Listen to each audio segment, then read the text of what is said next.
Yes, good morning everyone. पिछले lecture में हम लोगों ने टैक्स लाइबिलिटी कैपिटल गेन को पूरा कंप्लीट किया था। हमने कैपिटल गेन के कुछ क्वेश्चंस भी किए थे। अभी इस लेक्चर में मैं आप लोगों को बताने वाला हूं about our next part of the topic, that is taxability of capital gain. तो कैपिटल गेन की टैक्सेबिलिटी को हम लोग अलग से सीखेंगे। वैसे तो जब हम टोटल टैक्स सीखेंगे तब अलग से सीखेंगे। अभी फिलहाल के लिए सिर्फ और सिर्फ टैक्स रेट्स लिख दीजिए। सबसे पहले आप लोग लिख लीजिए कि टैक्स रेट में लॉन्ग टर्म कैपिटल असेट जो है फ्लैट रेट 20% से टैक्सेबल होती है। Tax rate for long term capital gain 20%। Tax rate for long term capital gain 20%। Tax rate for long term capital gain 20%। ठीक है। उसके बाद में लिखिए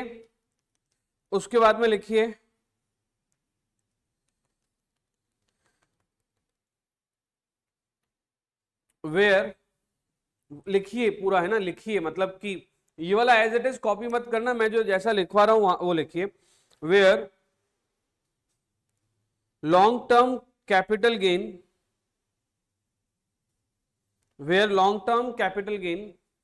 arise on where long term capital gain arise on where long term capital gain arise on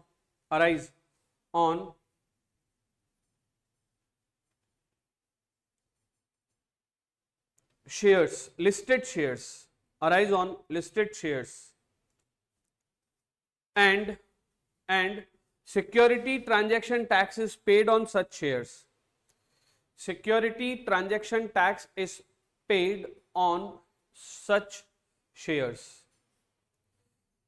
Security transaction tax is paid on such shares. Then up to rupees 1 lakh, up to rupees 1 lakh there is no tax. Up to rupees 1 lakh there is no tax. Over and above 20% tax. अब देखो क्या बोल रहा हूं मैं। मान लीजिए कि कोई लिस्टेड कंपनी के शेयर्स हैं,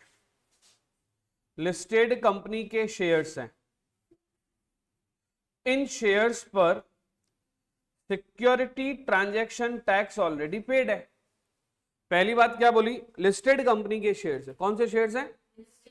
और उनके ऊपर क्या पेड है? Security transaction tax. तो ऐसी कंडीशन में लॉन्ग टर्म कैपिटल गेन जो होता है वो अप टू रुपीज 1 लाख हो जाएगा एग्जेम्प्टेड। कितना एग्जेम्प्ट हो जाएगा? Up to rupees 1 lakh. Over and above 1 lakh, अगर 1 लाख से जो ज्यादा वाला है उसके ऊपर टैक्स लगेगा। ये बात कहां लिखी हुई है? ये बात लिखी हुई है यहां पर। ये देखिए, to keep rupees 1 lakh exempted under section 112A out of purview of section 115AD, a new proviso was inserted in section 115AD। और ये क्या बोल रहा है? ये बोल रहा है कि provided that in case income arising from transfer of long term capital asset referred in section 112A, income tax rate at the 10% shall be calculated on such share income exceeding rupees 1 lakh। तो मतलब मुझे मेरी बात को समझना और देखना। जैसे हमने डिस्कशन किया कि लॉन्ग टर्म कैपिटल गेन पे क्या टैक्स रेट लग रही है? 20%। तो जनरल टैक्स रेट क्या हो गई? 20%। जैसे आपने बिल्डिंग बेची, लैंड बेचा, असेट बेची, ज्वेलरी बेची, इनमें से कुछ भी बेचा है आपने, तो टैक्स रेट क्या हो जाएगी? 20%। एक बार फिर से, यहां पे स्लैब नहीं है, फ्लैट है। स्लैब रेट नहीं है, कैसी रेट है? फ्लैट रेट है। कौन सी रेट है? 20%। अब बात करते हैं अगर लॉन्ग टर्म कैपिटल गेन हो रहा है, किस पे हो रहा है? शेयर्स पे हो रहा है। आई रिपीट, किस पे हो रहा है? तो यहां पे क्या बोला? अप टू ₹1,00,000 एग्जेम्प्ट हो जाएगा, लेकिन एग्जेम्प्ट तभी होगा जब कौन सा टैक्स पे किया हो? सिक्योरिटी ट्रांजैक्शन टैक्स पे कर रखा हो। अब सिक्योरिटी ट्रांजैक्शन टैक्स क्या होता है पहले वो भी समझ लो। क्या होता है? जो लिस्टेड कंपनी के शेयर्स होते हैं उन पे एक अलग टैक्स लगाया जाता है हर ट्रांजैक्शन पे। ये टैक्स हर सिक्योरिटी के ट्रांजैक्शन पे लगता है, क्योंकि हर सिक्योरिटी के ट्रांजैक्शन पे लगता है इसलिए सिक्योरिटी ट्रांजैक्शन टैक्स होता है। आई रिपीट, क्योंकि ये हर सिक्योरिटी के ट्रांजैक्शन पे लगता है इसलिए इसका नाम क्या है? Security transaction tax. तो सिक्योरिटी ट्रांजैक्शन टैक्स अगर पे किया हुआ है, आई रिपीट, कौन सा टैक्स पे किया हुआ है? तो उस कंडीशन में अप टू रुपीज कोई टैक्स, ओवर एंड अबोव पे क्या रेट से टैक्स लग रहा है? 10%, 10%, 10%, ओवर एंड अबोव 10%। देखो ना इधर अभी बताया मैंने, ऐसे क्या कर रहे हो तुम लोग? Over and above at the rate of 10% tax लगेगा। ठीक है, बोलो हाँ या ना। उसके बाद में लिखें short term capital gain is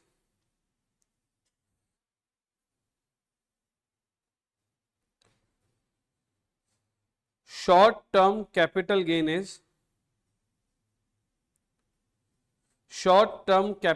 is taxable at normal tax rate. Short-term capital gain is taxable at normal tax rate. Short-term capital gain is taxable at normal tax rate. Short-term capital gain is taxable at normal tax rate. लिख दिया। Short term capital gain कैसा taxable है? Normal tax rate से, मतलब जो slab rates होती हैं। आगे लिखें short term capital asset, short term capital asset, short term capital asset on which security transaction tax is paid, short term capital asset on which security transaction tax is paid,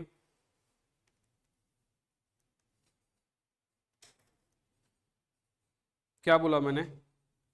short term capital asset on which security transaction tax is paid, then capital gain tax rate is 15%। मतलब अगर long term हो तो क्या rate से लग रहा है? 1,00,000 तक एग्जेम्प्ट है, ऊपर वाले पे 10%। ठीक है, 1,00,000 तक एग्जेम्प्ट है, ऊपर वाले पे 10%। लेकिन अगर शॉर्ट टर्म है तो क्या होगा? शॉर्ट टर्म होगा तो सीधा 15% टैक्स लगेगा अगर सिक्योरिटी ट्रांजैक्शन टैक्स पे है तो। अब मेरी बात को समझना, ये क्या लिखा हुआ है, वो ये क्या बता रहा हूं मैं वो भी समझ लो। दो तरह का शॉर्ट टर्म कैपिटल गेन होगा। ठीक है, पहला किसके ऊपर होगा? शेयर्स यानी कि सिक्योरिटीज पर। दूसरा, हेलो हेलो हेलो हेलो, पहला किस पे होगा? शेयर्स यानी सिक्योरिटीज पर। दूसरा अदर एसेट पे। अदर एसेट पे अगर शॉर्ट टर्म कैपिटल गेन हो रहा है तो टैक्स रेट क्या रहेगी? नॉर्मल। नॉर्मल मतलब क्या हो गया? ओल्ड रिजाइम में तो 5, 20, 30%।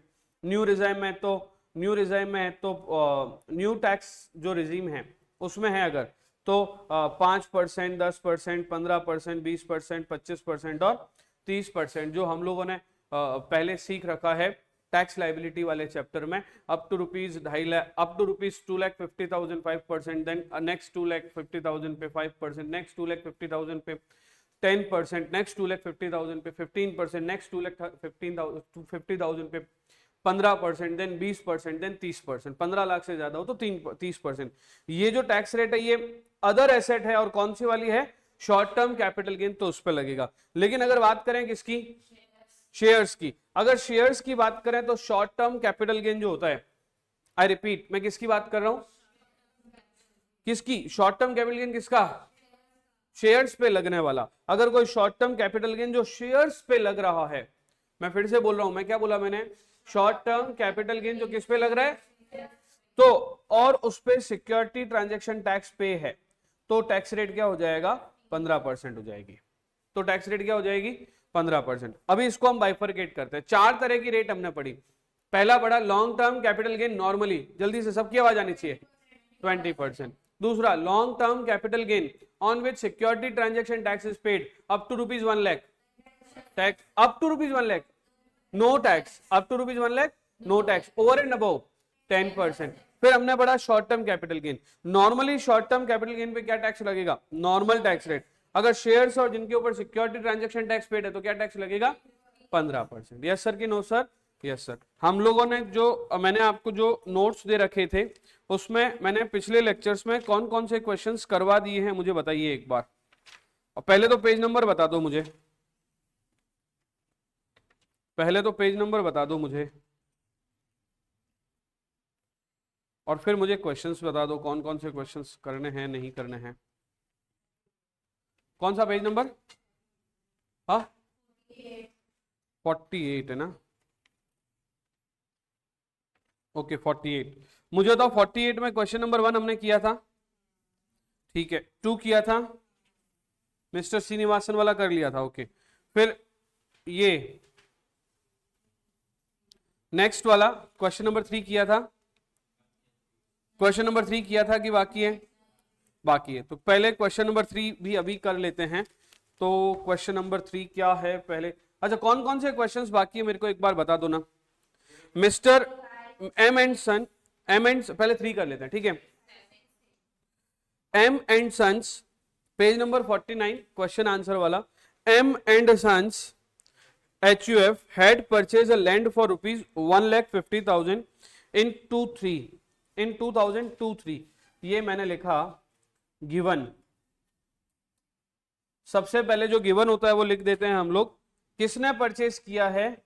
M and Sons. M and Sons क्या है? HUF है। HUF क्या परचेज करी है? Purchased land. कितने रुपए में परचेज करी है? 1,50,000 में। कब परचेज करी है? 2002-3 में। आगे क्वेश्चन को पढ़ते हैं। A partition takes place in 2006-7 and the co-partner Mr. B gets this plot valued at rupees 2 lakh. In 2007-8 he incurs expenses of rupees 2,50,000। अच्छा ये वो क्वेश्चन है जिसमें खरीदा किसी और ने, दिया किसी और को और बेच वही रहा है, मतलब प्रीवियस ओनर वाला क्वेश्चन है। अगर आपको याद हो तो मैंने बताया था गिफ्ट, विल, गिफ्ट और विल, और क्या बताया था? Gift, will, inheritance. इन सबके केस में क्या होता है? प्रीवियस ओनर, प्रीवियस ओनर का लेते हैं हम लोग। याद आ रहा है क्या? नहीं याद आ रहा है, फिर से बता रहा हूं। गिफ्ट, विल वगैरह के केस में होता है प्रीवियस ओनर की कॉस्ट लेते हैं हम लोग। अब प्रीवियस ओनर का मतलब क्या हो रहा है? यहां पे एक HUF ने ये लैंड परचेस कर ली। HUF ने लैंड परचेस करके क्या हो गया? पार्टीशन। जब पार्टीशन हुआ तो पार्टीशन के टाइम पे बी को ये वाली लैंड मिल गई। समझना मेरी बात को, इधर देखो डायग्राम बना रहा हूं मैं। थी किसकी? HUF से किसको मिली? बी को। बी को फ्री में मिली या बी ने पैसे दिए? अरे कहां पैसे दिए बी ने? बी गेट्स, अरे भाई घर का बंटवारा हुआ। सब लोग मेरी तरफ देखो पहले तो।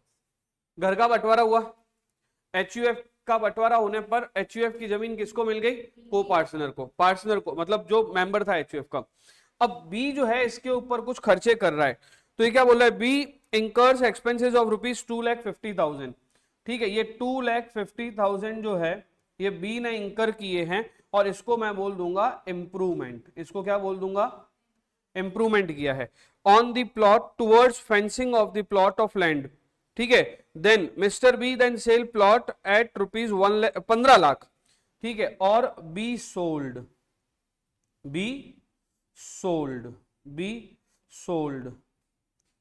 This plot at rupees 15 lakh. अब मुझे बताओ हम लोगों ने कब बेचा है? ये इसी साल, प्रीवियस ईयर 23-24। अब मुझे बताओ सेल कंसिडरेशन क्या हो गया? 15 लाख हो गया सेल कंसिडरेशन। अरे भाई क्या कर रहे हो तुम लोग यार, सामने से जवाब क्यों नहीं आ रहे हैं? मुझे बताओ सेल कंसिडरेशन क्या हो जाएगा? क्योंकि बेचा कितने में? 15 लाख। तो मैंने सबसे पहले लिखा कैलकुलेशन ऑफ कैपिटल गेन। ठीक है, सबसे पहले सेल कंसिडरेशन। कितने रुपए में बेचा है बी ने? 15 लाख में। ठीक है, लेस कर देंगे इंडेक्स्ड कॉस्ट ऑफ एक्विजिशन। जब कभी कोई पर्सन को फ्री में लैंड मिलती है, जब कभी कोई पर्सन को फ्री में लैंड मिलती है तो कॉस्ट जो है वो उसकी ना लेके प्रीवियस ओनर की लेते हैं। आई रिपीट माई वर्ड्स, जब किसी पर्सन को फ्री में कोई प्रॉपर्टी मिल रही है तो कॉस्ट उसकी ना लेके किसकी लेते हैं? यहां पे इस कंडीशन में प्रीवियस ओनर कौन है? एचयूएफ। एचयूएफ ने कितने में खरीदा था? एचयूएफ ने कितने में खरीदा था? 1,50,000। तो इंडेक्स्ड कॉस्ट ऑफ एक्विजिशन वो करेंगे, वो कैसे करेंगे? 1,50,000 1,50,000 डिवाइडेड बाय, कब खरीदा था एचयूएफ ने? 2002-03। 2002-03 का इंडेक्स बोलो। 2002-03 का इंडेक्स 105 और करंट ईयर इंडेक्स बोलो 348। तो मुझे बताओ कितना अमाउंट आ गया? ये 4,97,142। ओके, 142 डिफरेंस अमाउंट बोलो। और रुको रुको रुको रुको रुको, इसमें इंप्रूवमेंट भी किया है क्या? किसने किया इंप्रूवमेंट? बी ने। तो लेस कर देंगे indexed cost of improvement, ICOI, indexed cost of improvement. Improvement कितने में किया है? 2.5 लाख में। इंप्रूवमेंट किया है 2.5 लाख में, 2,50,000 डिवाइडेड बाय 2,50,000 डिवाइडेड बाय, कब इंप्रूवमेंट किया है? 7-8 में किया है ना, तो 7-8 का 129, 2000। देखो इंडेक्स नंबर आपके बुक में दे रखा है, मैं यहां पे लिख देता हूं। 2002-03 का है 105 और 2000 7-8 या 8-9? 7-8 का कितना है? 129 मल्टीप्लाई बाय कर देंगे 348, ये कितना आ जाएगा? क्या बोला? 18। डिफरेंस अमाउंट बोलो। Long term capital gain 3 lakh 28,414। एकदम इजी सा क्वेश्चन था। अगर आपने बराबर फटाफट से लेक्चर देखे या फिर आपने टाइम पे पिछला पढ़ा है, क्योंकि अगर आपको याद हो तो मैंने ये एग्जांपल लिया था नयोनिका का। नयोनिका को गिफ्ट मिला था अपने पेरेंट्स से, है ना, और उसने वो प्लॉट बेचा था। इसमें एक और ऐड हो सकता है, पता है आपको? अभी दिख रहा है सबको या बड़ा करूं? क्या पहले क्वेश्चन बड़ा करूं? सीधा आंसर ही कर दूं ना, क्वेश्चन तो लिखा हुआ है। 40 आ रहा है क्या? ओके ओके, तो वापस तो सही करो बेटा, ले लिख लो फटाफट से ना। क्या कितना पार्ट मिल रहा है?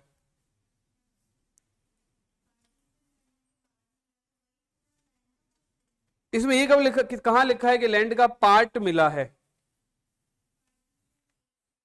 अरे पार्टीशन मतलब बंटवारा, 2 भाई थे। अरे तो लैंड भी तो 2 हो सकती है ना। अरे रुको रुको रुको, हमारे घर में क्या हुआ, हमारे पापा के 5 भाई हैं, है ना, दादाजी की प्रॉपर्टीज काफी सारी थी। तो क्या हुआ, हमारे खेत थे 150 बीघा के, ठीक है, उसमें से 75 बीघा प्लॉट इधर था और 75 बीघा का खेत इधर था, 75 बीघा का इधर था। तो पापा के 2 भाइयों ने में से, पापा ने और एक और भाई ने तो एक एक एग्रीकल्चर लैंड ले ली। उसके अलावा शहर में कॉमर्शियल लैंड थी, वो चाचा जी ने ले ली। एक घर भी था, वो दूसरे वाले चाचा जी ने ले लिया। तो अभी पार्टीशन हुआ है, प्रॉपर्टी पूरी की पूरी मिली है। समझ रहे हो मेरी बात? पार्टीशन का मतलब टुकड़े हुए हैं, बट टुकड़े घर के हुए हैं। घर के मतलब परिवार के हुए, फैमिली के हुए हैं, प्रॉपर्टी के नहीं हुए। समझ रहे हो? अभी जैसे भी जब भी कभी 2 भाइयों के बीच में बंटवारा होता है, बंटवारा मींस पेरेंटल प्रॉपर्टी को डिस्ट्रीब्यूट किया जाता है, तो उसको पार्टीशन कहते हैं। डन है? ओके, क्या मैं आगे बढ़ सकता हूं? Okay done.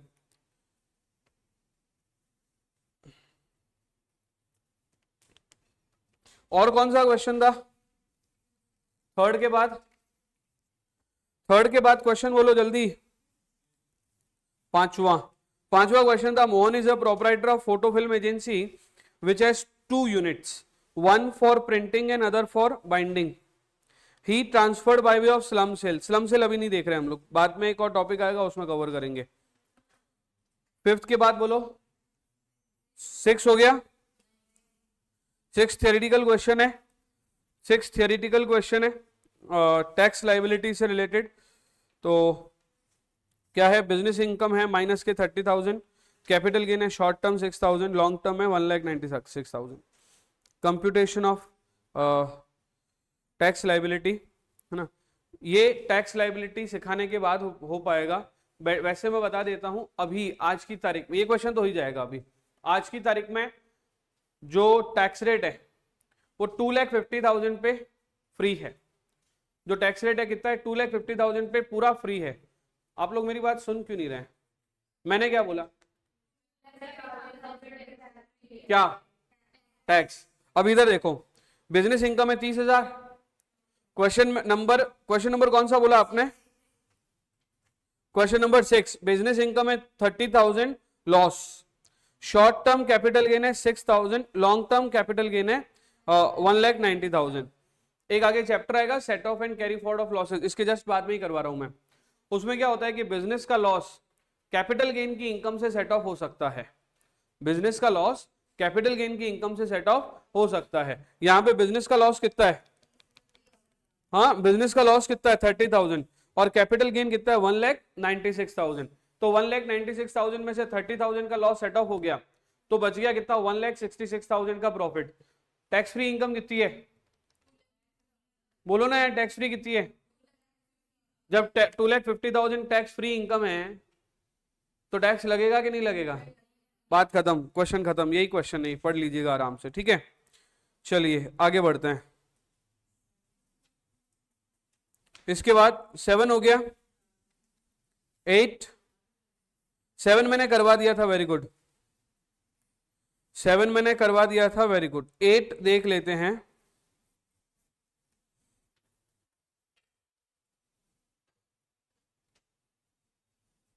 ये 8 नंबर क्वेश्चन डीमैट वाले शेयर का है, आप लोगों से हो जाएगा, डायरेक्ट थ्योरेटिकल क्वेश्चन है।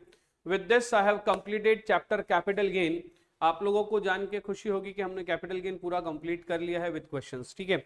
और जैसा कि मैंने आपको कहा है कि मैं और आपको क्वेश्चंस दे रहा हूं, एक और सेट ऑफ क्वेश्चंस आपको मिलेंगे। वो सेट ऑफ क्वेश्चंस भी जब आप साथ में कर लेंगे तो आपको कोई भी तरह की तकलीफ नहीं होगी। अभी तक हमने कौन कौन से हेड कर लिए हैं? हाउस प्रॉपर्टी हमने कर लिया है, सैलरी हमने कर लिया है, कैपिटल गेन हमने कर लिया है। इसके अलावा हमने बेसिक चैप्टर जो रेजिडेंशियल स्टेटस है वो भी कर लिया और बेसिक ऑफ इनकम टैक्स भी कर लिया है। इसके अलावा हमने टैक्स लायबिलिटी वाला चैप्टर भी पूरा कंप्लीट कर लिया है। अब हम लोग नेक्स्ट चैप्टर अपना स्टार्ट करने जा रहे हैं। हमारा नेक्स्ट चैप्टर जो रहेगा वो रहेगा set off and carry forward of losses. तो for that see next video. Thank you so much.